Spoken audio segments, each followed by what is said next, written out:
So it's been 5 years since The Last of Us Part 2 came out. I remember getting my physical copy on Christmas Eve in 2020. I was so hyped to dive in. The atmosphere, the music, the storytelling, everything was just perfect. But unfortunately, I didn't finish this game. I ended up spending most of my gaming time playing Fortnite with my friends, and somehow I never finished The Last of Us Part 2.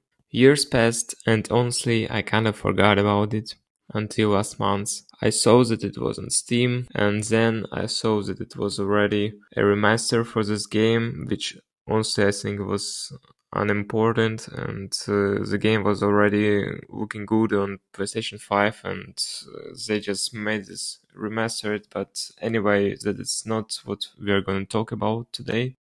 I didn't want to buy any remastered for my PlayStation 5 because I already have this game on my PlayStation 4 on my disc, so I just didn't need to buy just a new game to play this on PlayStation 5 if I could spend this money like on something else.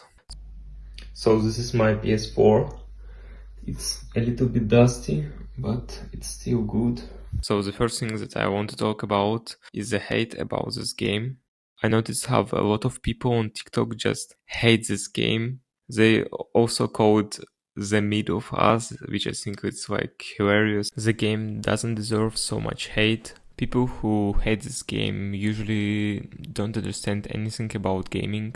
These people just like stories about happy ends where a hero always get what he needs to get and the evil always get what it's deserved. So for these people the main character is that someone who can die because it's a hero, and they just always want to see how this hero wins battles and beat up evil guys. So this is exactly what these people like, and this is just something new for them to see how their favorite character just dies in front of them. They just can't understand what is going on, and they just go and type some bad comments about this game. They give bad reviews, and they make everything to spread out their hate.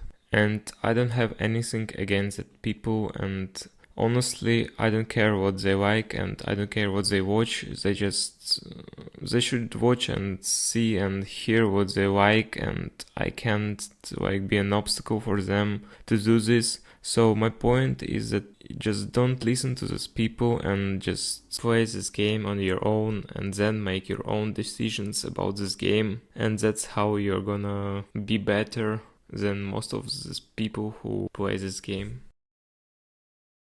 So the second thing that I want to talk about is the story. The story in The Last of Us Part 2 is brutal and unforgettable.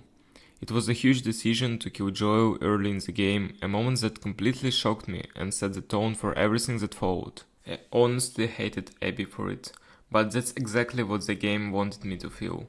Ellie's journey becomes entirely about revenge. Her pain, her obsession, it all felt so raw and personal. Her purpose is to find Abby and make her pay. But then, something shifts. The game forces you to see the other side. You play as Abby and you begin to understand why she did what she did. Her story adds so much depth. It doesn't excuse her actions, but it makes her human. This isn't a simple good versus evil story.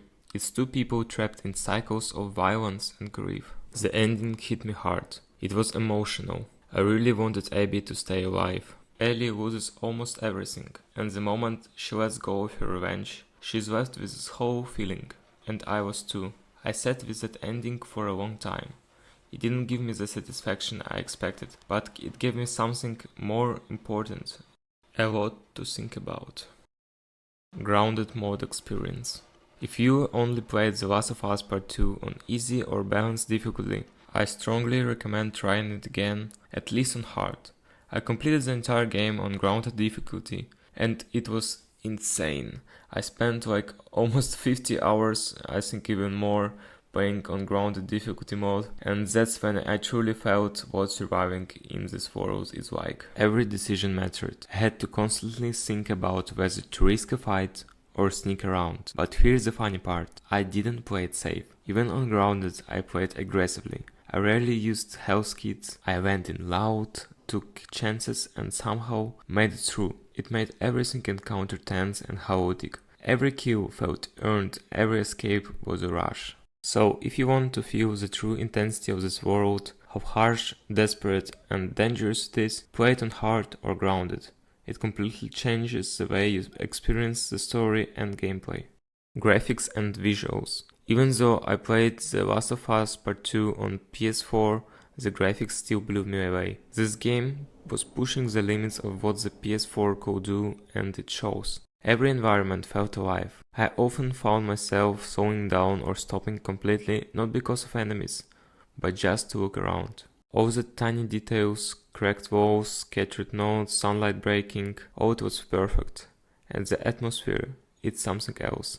Music and sound. The music in The Last of Us Part 2 is absolutely incredible. It's not just background noise, it shapes the entire experience. Every track brings out a different emotion, and it always hits at the right moment. Final thoughts. Coming back to The Last of Us Part 2 after all these years was something I didn't expect, but I'm so glad I did. Experiencing the full story, pushing through grounded difficulty and really taking in details made me appreciate this game on a whole new level.